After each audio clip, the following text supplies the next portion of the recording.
ही जी कहाणी झाली आहे ही कहाणी मुंबईमधली एक बिहारचं जोडपं भागलपूर तिथलं चंदन कुमार, त्याची एक बायको, 2 लेकरं त्याला, 12 वर्षाची मुलगी एक, 8 वर्षाचं पोरगं एक. हे गेले मुंबईला. आता बिहार, UP ही लोक काय करणार? मग काहीतरी आपलं काम करायचं म्हणून मुंबईला यायचं, महाराष्ट्रात यायचं, वेगवेगळ्या दुसऱ्या बी राज्यात जातात, आपलं काम करतात, हार्डवर्किंग काम करतात, आपलं फिजिकली काम करतात ते, मेंटली, कारण त्यांना दिमाग नसते, दिमागात ती थोडी कमी असतात. ते तुम्हाला स्टोरीमधून समजेलच काय कमन म्हणतो मी असं.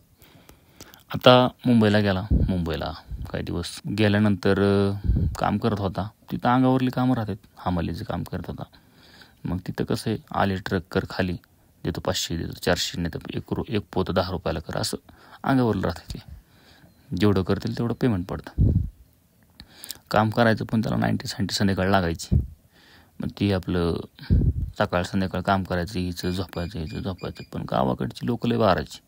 ह्यानी फोन करून विचारलं बाबा एक जण, काय करतोस तिकडं, करमत नाही, ये ते, आता काय बरं बघ मला बी काम, मग आहे ना, गेलास तर मी बी येतो तुझ्याकडं, करू आपण दोघं सोबत. मग एक माणूस याच्या नातीने हाय बाबा म्हणला, चांगलं पडतंय म्हणला, कुठं 1500, 1200, 1300 रुपये पडतंय, कधी 700, कधी 800, जसं काम येईल तसं पडतंय म्हणला. ये म्हणला काय आहे गावाकडं बोंबलं थिंडण्यापेक्षा इकडं बघतो तुला काम. मग एक कुरेशी म्हणल्यावर दुसऱ्या जातीचं तुम्हाला तर समजतच, आपल्याला त्याच्याबद्दल बोलायचं नाही, ती बी लोक चांगले आहेत. पण एक तुम्हाला सांगतो, जागा दिल्यावर कसं लोक काय करतात बघा, बोट धरून हात धरून मग काय होतं तुम्हाला माहिती आहे पुढं. तेच विषय आला. कुरेशी आल्यावर काम बघण्यासाठी राहिला. आता त्या मुंबईत मरणाची गरमी, त्याची माय त्याची, गरमी असल्यावर काय पांघरून वाढता येत नाही, पांघरण्याची ते गरजच नाही, 12 महिने फॅन चालतात तिथे, एवढी गरमी, समुद्राजवळ आहे आणि कामाला कमी नाही. महाराष्ट्राची राजधानी, पूर्ण उद्योजकाचं क्षेत्र आहे, पूर्ण मोठमोठ्या कंपन्या, तिथं फक्त कामगार पाहिजे, अशातला विषय. गेला बाबा काम बघायला, 2-4 दिवस घरी थांबला. मग तिथं गरमी असल्यामुळं काय माणूस कसं पडतंय, आपल्या घरच्या बाया बघा किंवा आपली आई बहीण बघा, घरी असल्यावर कसं बी माणूस राहते. मग थोडंफार आता इकडं तिकडं गेला असेल कपडा बाबा, ह्याने काय बघितलं असेल, हे मध्ये पार्टिशन करून पलीकडे झोपत होतं, ह्याने बघितलं तर ह्याचं थोडं कुठंतरी मन विचलित झालं, भावना कुठंतरी.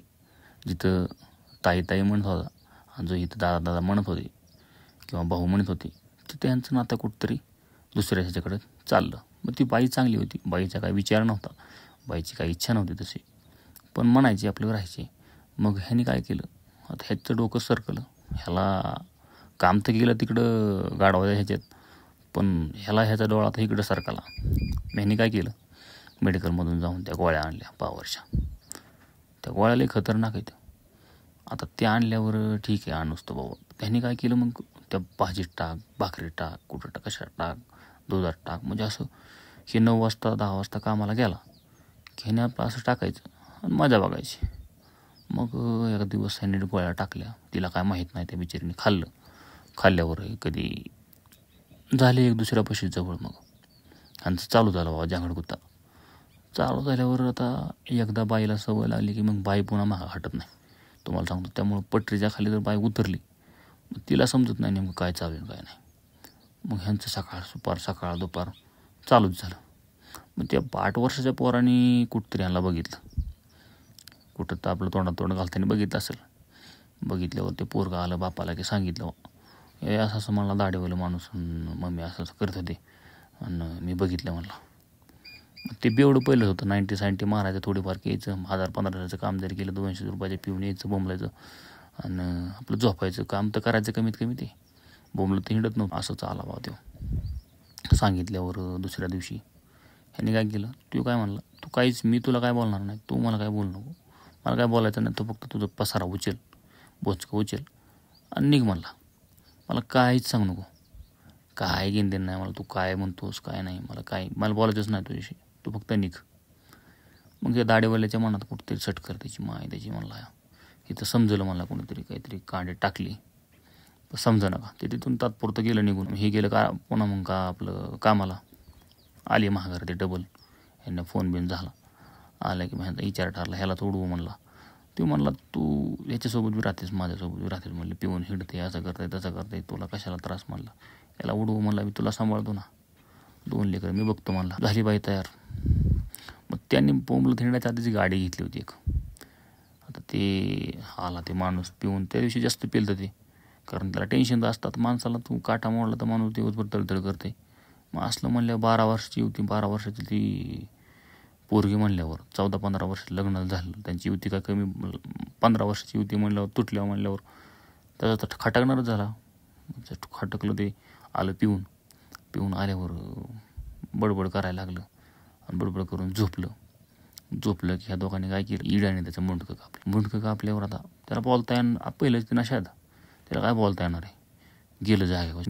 गेल्यावर त्यांनी काय करायचं, चादर घेतली, गुंडाळल्यावर गाडीच्या मध्ये बसविला, ही मागं बाई ते पुढं, आणि गेले लांब कुठतरी नदीच्या कडेला तिकडे दिले फेकून दिल्यावर पुन्हा माघारी आले तर काय करायचं, कोण नाही याला मागं पुढं कोण नव्हतं. मग त्या बाईनेच गेली पोलीस स्टेशनमध्ये, म्हणली माझा नवराच गायब आहे म्हणले, 2 दिवस झालं. ठीक आहे म्हणले, लिहिलं. आता तिथं तुम्हाला सांगतो, मुतायला गेला तर तुम्हाला कॅमेरा बघतोय.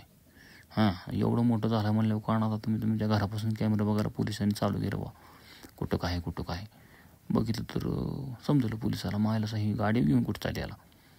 मग विचारलं त्याला गाडी घेऊन कुठं चालली होती म्हणून. तिथून पुढं करत तिचं शेवटपर्यंत बघितलं, सगळा तपास लावला, बाईला बोलवलं, सांग म्हणले काय मॅटर आहे, तूच केलं सगळं. बाईची अर्धी हवा पहिलीच पंक्चर झाली, पुन्हा पंक्चर. बाई काय बोलणार आहे. बाईने मान्य केलं म्हणले, मी ह्यांनी दोघांनी दाढेवाल्याने मिळून केलं तर म्हणले, आणि असं आमच्या ते मध्ये आलता म्हणून केलं म्हणले, मान्य केलं. यावरून काय यावरून एवढंच समजतं की आपलं कोण परक कोण वळका. जास्त मित्रता कलोज करू नका, जास्त त्या दायऱ्यामध्ये ठेवा. मित्र असला, कोण जरी असला तरी बाबा आपल्या घराच्या बाहेर मित्रता ठेवा. घरामध्ये विश्वासू माणसालाच बोलवा, त्यालाच थोडा आसरा द्या, आणि मागं पुढं बघत राहा. आपल्या बायकोकडल्या घराकडे थोडं लक्ष द्या, कुठं काय चाललंय. हे कलियुग आहे रे. या कलियुगात ना सगळी लंका लागून जाईल परपंचाची. नाही लक्ष दिलं तरी लागलं, लक्ष दिलं तरी थोडंफार कुठंतरी कमी होईल, एवढंच आहे.